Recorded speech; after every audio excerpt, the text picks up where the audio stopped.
How's it going, YouTube? My name is LBNinja7, your resident Mistweaver monk, and guys, I have been trying to record a video for you guys for about 5 hours now. I have been sitting here, failed about 4 keys, tried to do a Windwalker key, but I have finally found a group that I am confident in, and I am just going to throw on the record and just in hope that it works out. So what I've been doing is ever since I've been back from vacation, I've been trying to get you guys a Mythic Plus video because I have not done a lot of Mythic Plus this season because of all the issues with Mythic Plus right now. Now, we actually got into, I think it's a plus 18 Neltharian's Lair, which is a huge upgrade for me, so hopefully this group comes through. I've been sitting in a queue for, I kid you not, about an hour and a half while groups just start to form and then fall apart, start to form and fall apart. And then I tried to do some Neltharian's Lair and some Brackenhides, and they just failed, where the DPS just wasn't there, or one time the tank just did not know the tank mechanic and could not grasp it on the worm boss. So it's been a rough day, but I am wanting to get you guys some good content out. So please show me some love because I have wasted my whole Sunday. I had about 3 video ideas planned, and yeah, I'm gonna see if I can get another one done after this video. Hopefully this group works out. I really want to get you guys a good video. Oh, okay, I do apologize. It is a Brackenhide. That's my bad. It's a plus 18 Brackenhide, which also, you guys probably saw I had a plus 13 done on Brackenhide as well. So it will be new for me. I will be doing voiceover because I think I play a little better, and I think you guys actually enjoyed that. Less clicking, better music in the background. So hopefully you guys enjoy that. Let's go and get our buffs up. But yeah, this will be my first key in a long time. There have been some issues with Mythic Plus. I'm sure you've seen a lot of videos about it. If you want me to make a video about it, let me know down below. But let's go and jump into the key. Alright guys, so we're going to jump into the key. Like I said, I have spent hours and hours trying to get this key going, but I believe in it this time. Now, I want to point out there is some background music. If you guys like this music, let me know.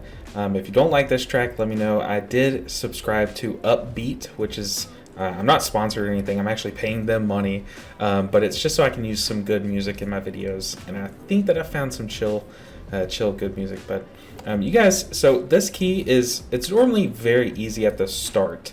Especially on fortified weeks, but this is a tyrannical week, and you will see there is that bursting affix.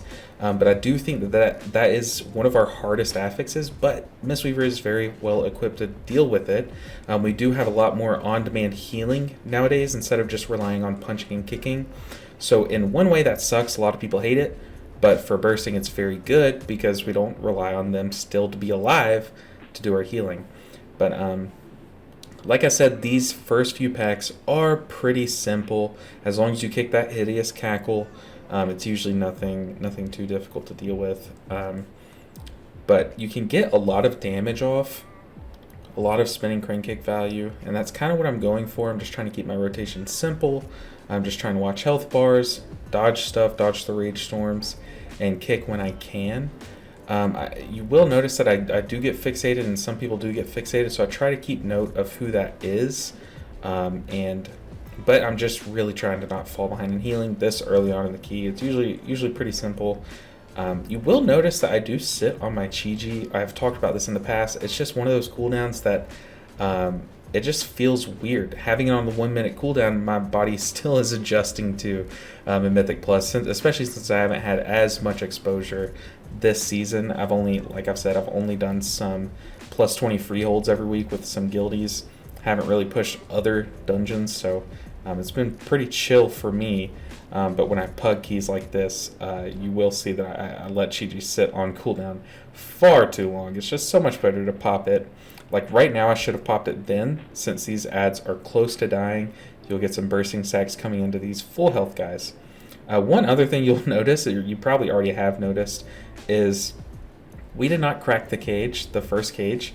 So you'll notice we kind of do this little shuffle, this little scramble around who cracks it. And it's also pretty troll this week in how you can't crack the cages while you're ticking away with the bursting affix. So that's pretty annoying. You'll see some moments of that, but nothing too important goes on here early on in this key. Like I said, this key is very backloaded. The final bosses are pretty hard. the final trash is kind of the hardest trash, especially in the middle of the dungeon. There's a lot of very skippable packs that you guys probably skip a lot in your pug groups. So hopefully we get to those packs so we can showcase them, or hopefully we, I guess, skip them. I guess that's the real hope. But you'll notice I do spinning crane kick on single targets a lot, and what that is it's while I'm out of range. So I would rather be spinning crane kicking than pressing rising sun kick over and over and not getting it to connect. So you will see that a lot when I do Mythic Plus, especially while I'm closing the distance between me and the enemy.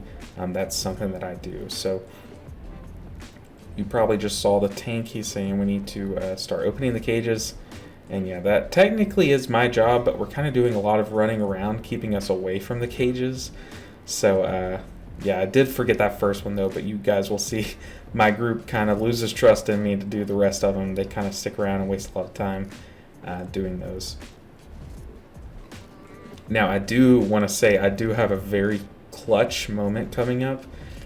I'm not going to spoil anything, but it is just like, it's just clutch. That's the only way I can describe it. But here, things are dying, so I feel like it's not threatening, but it really is threatening on bursting weeks while things are dying. Usually that gives you peace of mind. You're like, okay, this pack is dying, we're good to go. But on bursting weeks, you got to think, if things are dying, that means damage is on its way. So there, I should have popped Chi-Ji about midway through that pack, once like the first enemy died, get that Chi Cocoon value. But once again, I just sit on that cooldown. Here, I was going to pop the cage, but someone was already on it, so I'm like, let's get some mana. And there, I'm like, oh, is that my tank? No, that's the NPC. So, yeah. But I do know you guys do like the voiceovers a lot better, because I feel like, personally, I play a little better when I do voiceovers, because I'm not having to worry about talking while playing. That is one of the biggest challenges in content creation, is your brain can only handle so much, I guess, unless I was like a classic player and I only had like 2 buttons to worry about. But no, this is modern WoW. It's difficult. Your class has a very complicated rotation, especially with Mistweaver. Things get complicated. You always have to know, do I need a fist weave? Do I need a misweave? So it's kind of one of the more difficult classes to kind of play while talking. So I hope you guys are fine with the voiceover. I think it's fun for me to switch it up every now and then. I do think sometimes I like the challenge. And honestly, it is a lot quicker to do, because now I'm having to do the key and talk over it after the fact. So it is quicker for me to just talk while doing the key, but it's a lot more difficult. So I hope you guys are fine with this. It is nice to kind of just like watch myself play and talk about it. So you'll notice there is a lot of dots coming out. He will select someone and it puts a very hard ticking dot on. Notice that I have it. I'm kind of watching my health. I popped a defensive. I know that there's going to be a lot of bursting here coming soon, so I really want to line up some of those bursting sacks with my dot dispel, and I did that with revival. So if you're going to be pressing revival on a bursting week, you really have to make sure that you do it at the best moments and pick your time. See there, I dispelled myself, but I forgot about that one ad that ran off, so I couldn't pop the cage just yet. But you really have to watch your revival usage, since it becomes probably your most important cooldown in a bursting week, whereas in other weeks it is not your most important cooldown. There are like Chi-Ji, for example, it's just better. I mean, it's great for boss mechanics because it lasts longer. Feline Stump, just watching where you put that is important. But here I am fixated. I kind of wanted to sit there and tank it, since there's a lot of value to be had from just sitting there spinning crane kicking. So I just put Cocoon on myself. I know we're coming up to a boss, but now that Cocoon has a lower cooldown with our talents, it's just nice to just face tank it. Honestly, I saw that ad was about to die. So instead of putting my other defensive on cooldown, I just put my Chi Cocoon, or my Life Cocoon on cooldown. But here, watch this. Look at our health. That third stack almost fell off, but the fourth stack went off, and I get a clutch Shayloon's Gift. I mean, one more tick and we were dead. If those ticks just did a little bit more, we were dead. But yeah, that was very clutch. But so here we are. Okay, you guys probably noticed the video is coming to an end. This was after a whole day of just queuing and failing and queuing and failing. And I'll be honest, like I'll admit when things are my fault. But look at this. This is not my fault. I mean, the guy just got 2-shot by a mechanic that If he would have used a defensive, it just does not, it should not two-shot you. I could have spot healed him more, sure, but you just don't expect that on the first seconds of a pool, especially in a class that kind of has to ramp up a little like us. So here I am running the spinning guy away from our melee since we're a melee heavy comp. But you guys will see like this. He does target us again, but you guys will see our other DPS, our other melee group, kind of runs them, or the spinning guy, right through the rest of us. But this pool is already doomed to fail. Yeah, here I am hexed, and I have to dispel the tank, but first that totem needs to be destroyed, so I'm not hexed. So you guys probably are aware of this mechanic, but we are going to be hexed and turn into a little worm until it's destroyed, and then the tank will be hexed as well until we can dispel them. So that's that mechanic, but you guys will see our tank just says dispel ... And so I defend myself, right? I'm like, I'm hexed. I can't really do that until the totem's destroyed. Or at least, you know what? That is my understanding of the mechanic. And he says, I see. So, yeah, you guys will notice in this next attempt, we try to focus the totem a little bit more, but I just want you guys also to watch the boss's health bars. So the thing with these council style fights is they're always kind of a bait. You see multiple enemies, you're like, I have to do AoE damage. But in almost every case on these council style fights, you just are supposed to pick a target and solo them down. The reason being is because each boss adds a mechanic to the fight. There's a constant mechanic as long as they're alive. And as long as all three of them are alive, or in some boss fights like 4 or 5, you guys will see you just are dealing with all of the mechanics for longer. So like it's a strain on your DPS, it's a strain on your healing, because you can only pop a cooldown for so long, and then once that cooldown runs out, then you're still having to put up with all these different mechanics all at once. So it's just better to target them down one at a time, or at least cleave off of one, get that one out of the way, deal with the other 2 mechanics at the same time instead of all 3 at the same time. See here, you see the Warlock and the Paladin got selected for the slash. They popped the defensive, and their health stayed so much higher than the Hunters on the last pool. But you see here, I am Chi-Jing, I am ramping, I'm trying to get some good healing out, and I think things are going pretty well right now. But see here, the first mechanic that I think goes horribly is the person that got selected ran that boss right through the other 2 adds, and it just caused a little bit more damage than was needed, and just caused our DPS to come off the bosses a little bit more. But look at those health bars. I mean, those health bars are all dead even, which just means that we will fight these bosses until all 3 of them die at the same time. And here's that mechanic again. I am hexed. My DPS are doing a much better job of focusing that. But you see this arrow, this is a stack soak mechanic. Unless he's trying to turtle it, which I kind of think about for a second, is he trying to turtle it? But no, I stack in there because he's swiveling it. The Paladin doesn't get in it, the Warlock doesn't get in it, and we just die. Or I think maybe I had the Hunter and the Warlock mixed up, but basically he was just moving that line around so much, and it's just like, you need to stand still so we can all get inside of it. And then also the other DPS did not come inside. So yeah, man, it is just so difficult this season to find a good group and to not sit here and waste a whole weekend trying to get, you know, a couple hundred IO. Maybe even just 50 IO. There's no telling how little IO I would have gotten from this, but maybe I'm just being too negative. But it's hard to learn from these types of keys. I like when it's my mistakes better. Like my first couple of Neltharian's Lair keys, I made a lot of mistakes, and it just made me better in the long run because I had one DPS say, hey, you're doing this mechanic wrong, and from then on I learned and I do the mechanic correctly in the future. But now in this key, I don't know, like what do I do, you know? But I'm staying positive. It's hard for me to, when new toys come out like Augmentation Evoker, it's hard for me not to want to play that. Like Ret Paladin, Holy Paladin, all these reworks, it's hard for me not to want to swap off of a class like Mistweaver, because Mistweaver is just so punishing recently. And it's only going to get worse with, you know, the more buffs that the other healer classes get. Maybe it's time for me to make some augmentation evoker videos, and I do think I will. I already plan on it. The class looks so much fun, or the spec I should say. But I want you guys not to worry.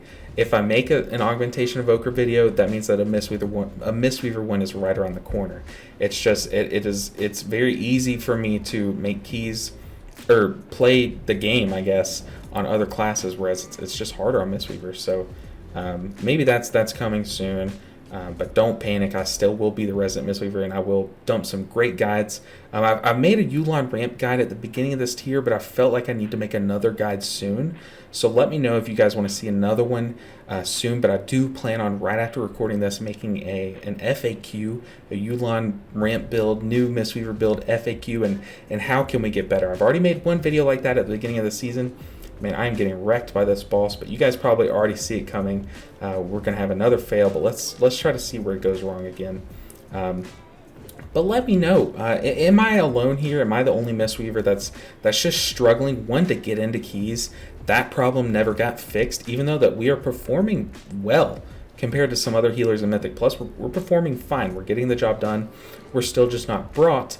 And then when we are brought, it's just keys are so punishing right now that it's like, your chance of success is a lot lower, and then that leads to either you get into those high-end keys where everyone knows what's going on, like in seasons past, or you're stuck down here where no one really knows what's going on and no one knows the mechanics, and they're just doing keys to do keys.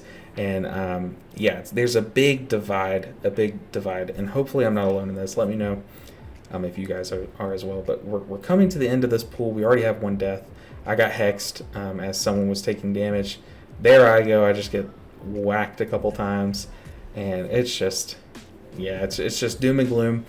But thank you guys for sticking with this commentary. Let me know if you like this style, and let's go ahead and jump into the after key analysis. I'm sure I'll be salty, but let's see what future Chris has to say. All right, guys, look, this is the like 6th group in a row that has just like failed, and I feel like I'm doing a fine job healing. Maybe it is me, but I just feel like we were cleaving the boss. We were just making a lot of mistakes and just not using defensives and stuff. But yeah, I have not had a great experience with Mythic Plus this season at all. A lot of healers have not. A lot of healing YouTubers have not. But this will probably be the last time that I try to make a video on just fist weaving and trying to push a key. I feel like in the future, or I guess the near future for the rest of this lineup of dungeons, I will probably make some ranged and some caster videos and just try to have a little bit more fun with it, but I just don't feel like it's worth it. The time investment, the return on investment is not worth it trying to push keys right now. I also just realized I'm in the dark. Give me a second. Let me turn on my light. That's a lot better. But yeah, so I really do apologize. I really do try, but it is now 4:30 on a Sunday night. I have work in the morning, and I've spent all day trying to make a video for you guys, a good quality video, and I just feel like I have not been able to, and a lot of it's out of my hands. So I'm just going to keep my spirit high, keep making the good stuff, and keep making the good content for you guys, and just try to eliminate this bad egg of content from my channel just for a little bit, while it kind of fixes itself and corrects itself.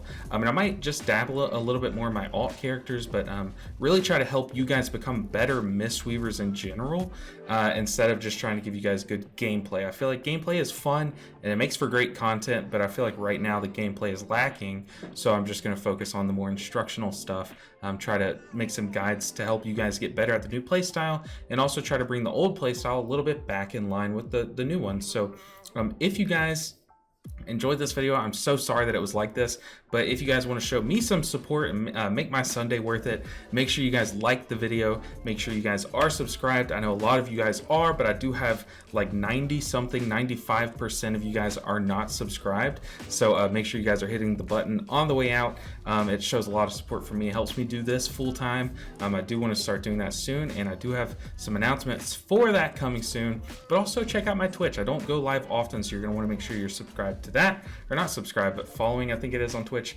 just in case you want to catch me live when I do go live. on the weekends. But guys, thank you so much for watching this video. Thank you so much for sticking around to the end. I really do appreciate it. It helps me out more than you guys ever know. That is the #1 way to help small YouTubers, by the way, if you're wondering. But thank you guys so much. I will see you guys in the next video. Take care.